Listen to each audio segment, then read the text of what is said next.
Hello and welcome back. This is Chris with Marksman Shooting Sports and CheapGunsUSA.com in Westfield, Indiana. You are watching Marksman TV. Today's video is a tabletop review and comparison of the Century WASR 10 imported from Romania and the new Century US-made VSKA VSKA. In this video, we will get into an overall spec comparison between the two. So if you're deciding between each of these two platforms, you can get an idea of which one would fit your needs the best. If that sounds interesting to you, please stick around. That's coming up now.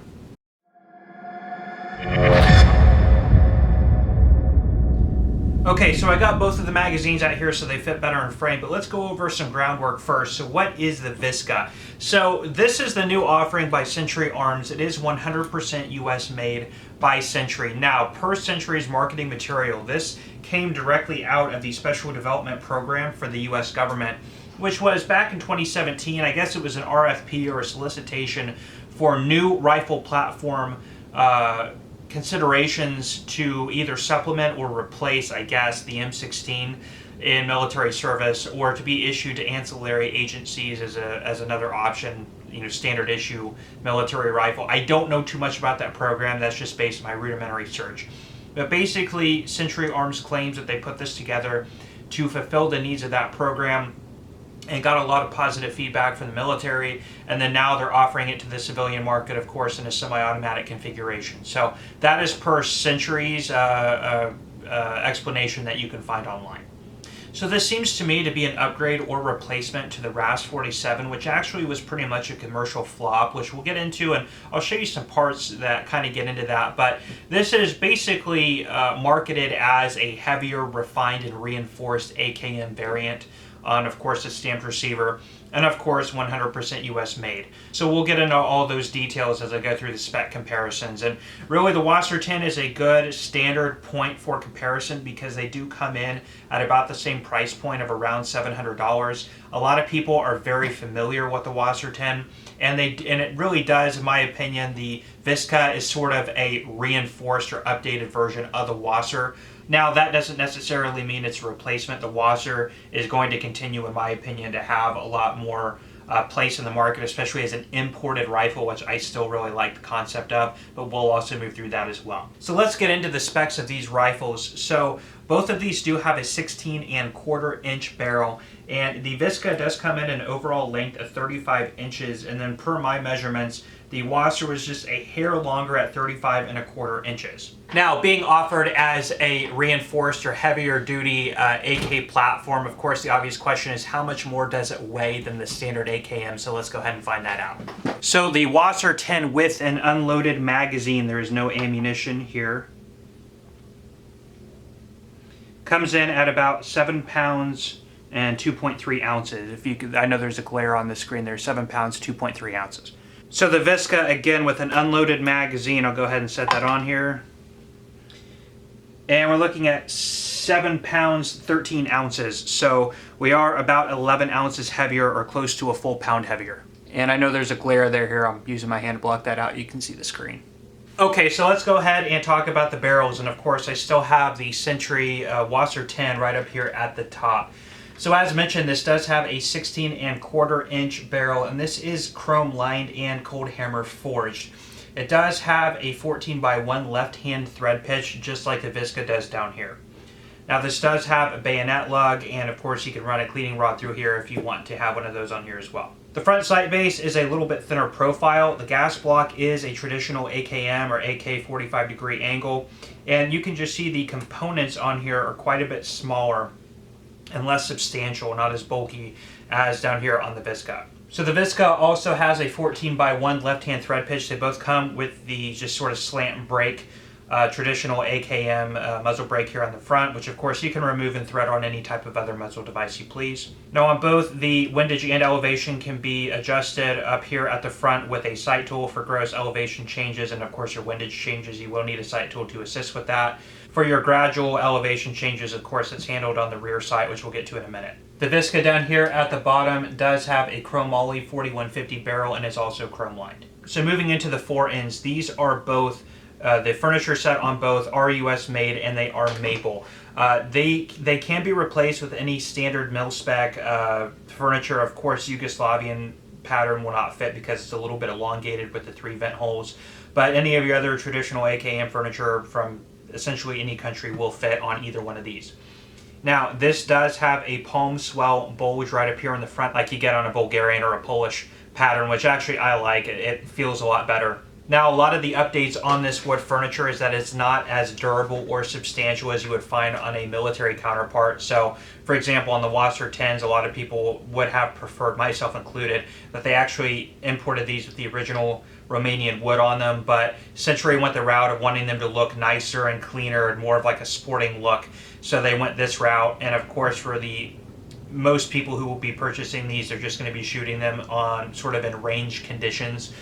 So they aren't going to be going through any type of substantial environment changes or anything like that, or arduous conditions. So this was deemed to be, I guess, appropriate. But if you want it to give a more traditional, older look or have a more reinforced handguard set, of course that option is available to you. Now, moving just slightly back of the handguards, we're going to get into the trunnions, and this is going to be kind of the biggest point of contention on these, and this is kind of the reason I say that this is more of a replacement for the RAS-47. So in the trunnion area on a traditional AKM, the trunnion is usually forged. This is a very high impact location. It handles a lot of stress, and the durability is really essential in the AK pattern right up here at the trunnion. Some other sort of modern offerings like Arsenal and Vepr, they used forged trunnions. Of course, that's the most durable process you can go through. So the RAS-47, which was Century's previous US-made offering, it was more or less a commercial flop because the trunnion that was used on the RAS-47 was cast. And it had a lot of failure reports. Even as little as 50 rounds through a rifle, people were reporting that they were getting cracked trunnions. And like I said, that went through a casting process. Now, Century claims that they have listened to the complaints about the RAS-47, and as far as I know, the RAS-47 line has been discontinued and they're replacing it with the VSKA. Now, the VSKA is advertised as having a machined trunnion. Now, the question is, machined from what? So, I found a source, I believe it was guns.com. I'm not too sure. I can't remember what the source was. I'll go back and look at that and annotate it or leave a link down in the description. But they said that it was machined from billet, and billet essentially can be material that's created through the process of multiple casting, which you basically get a billet of raw material which you then use to machine. So even though it is a machined process, the jury is still out on what exactly it's machined from. So is this a clever marketing ploy, or is it in fact a lot more durable than the RAS-47? Now, I am sure people like Military Arms Channel or Rob Ski from the AK Operators Union will delve heavily into that question when they get these and put them through, thousands of rounds of testing. Now, another source I read, and it was a little ambiguous to me if this included the front trunnion, but I know that the bolt is machined from S7 tool steel, and it could be possible that the trunnion is also machined from S7 tool steel. And basically what that is that is a very, very hardened steel that's commonly used on high impact tools. For example, a head on a jackhammer. So if that's the case, then I anticipate that this will be a very, very strong component, just like the bolt as well. And if those two parts are interfacing with each other and they are out of a high impact steel, that'll be very good. And of course, we'll see a much more positive result over that than, say, a cast trunnion from the RAS-47.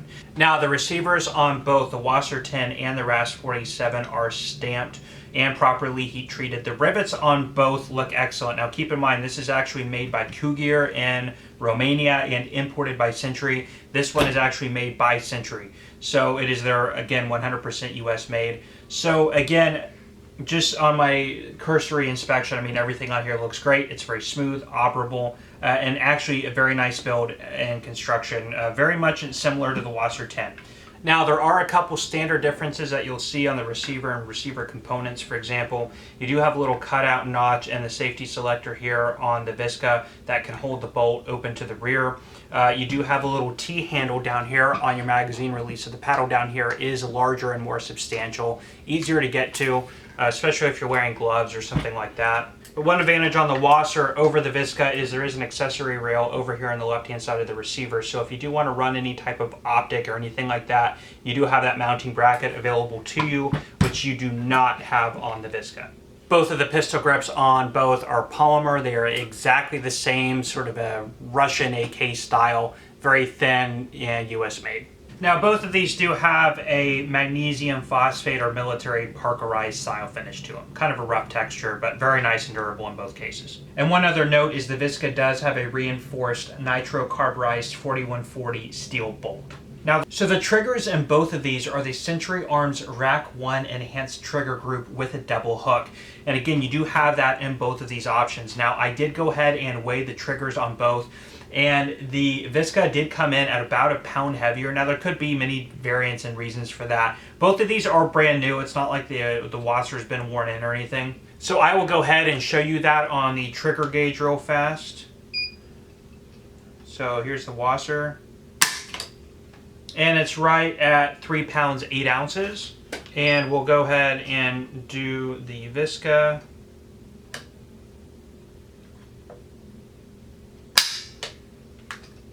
£4 pounds 5 ounces. So again, just shy of about a pound heavier. So here on the VSKA, there's just a little bit of take up, but instantly when you start applying pressure, you do feel a little bit of resistance, just a little bit of travel.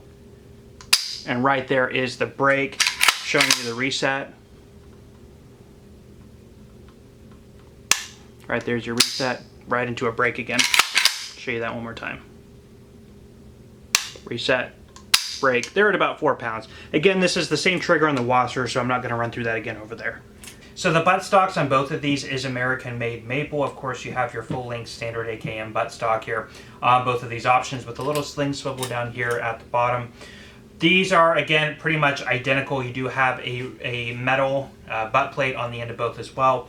Now, this wood is not as durable as you would find on a traditional military rifle. So if you want to, you can replace that. It's just as easy as removing this screw back here in the tang, removing the stock from the rear trunnion, and then just installing a new stock, putting the screw back in. So very, very simple. A complaint that people have had on these WASRs ever since they've been putting this new American-made wood on here is that the screw hole in here over time with recoil and use would sort of start to strip, and then the stock would begin to wobble. So again, this is an upgrade I probably would recommend on either option, just to get a little bit more rigidity and use out of the rifle in general. That is all the time I have for you today on these. Thank you so much for stopping by and checking this out. If you have any questions, please leave those down in the comment section. If you like this video, please let me know by hitting the like button. And if you want to see more content like this, please go ahead and subscribe to the channel. Again, I am Chris with Marksman Shooting Sports and CheapGunsUSA.com in Westfield, Indiana. You are watching Marksman TV. I will see you next time.